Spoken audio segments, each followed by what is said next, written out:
Okay, when installing rear brakes, most people, or a lot of people, install the front brakes, the rear brakes, and the power brakes at the same time, and then they have no brakes, they bleed a lot of fluid through it, and then they blame the booster.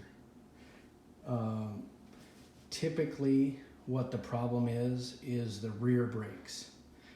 If you have brakes like this is a Cadillac caliper. It has an emergency brake lever here. Normally it has a spring right here, but for this video I'm going to show it to you how to adjust it real quick. So what happens is, by the time you push your brake pedal all the way down, you're out of stroke. And the reason that is because the brake pad is not contacting the rotor. So by the time you push your brake all the way to the floor, this finally comes over and touches. By then you're out of stroke. So the way to fix that, so this just turns real easy. The way to fix that is you need to push this lever all the way forward until it contacts to where you can't turn this rotor. The problem is now you're out of stroke for the emergency brake. So what you do is you remove this nut,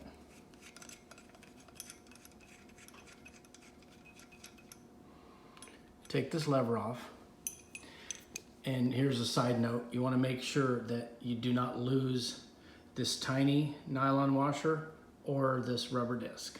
That's your seal that seals up against the back side of here. Okay, so the idea is that you should then be able to remove that and come all the way back to the stop. It should perfectly set on there if your brake pad is tight. If not, you need to push it up again to make it tight. Oops. And if you can't, that's where the tool comes into play. So you're going to put your little BC Bronco disc brake adjustment tool on there. And all this does is allows this stud to not get sucked back in to the caliper.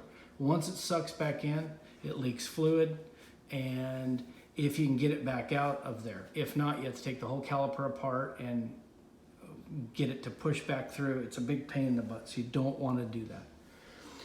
When you get this on here, you're going to put your nut back on and run it all the way down.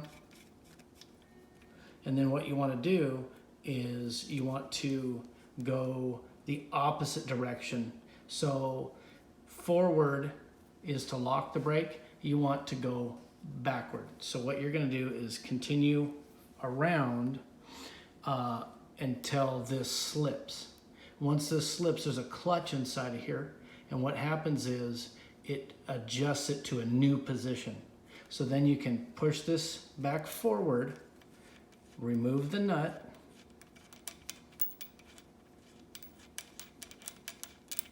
remove the tool, and then reinstall the lever.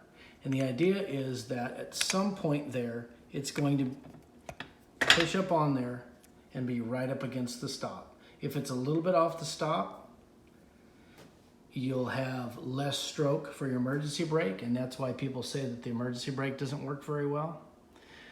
Or you're gonna run out of stroke because your pad has to push all the way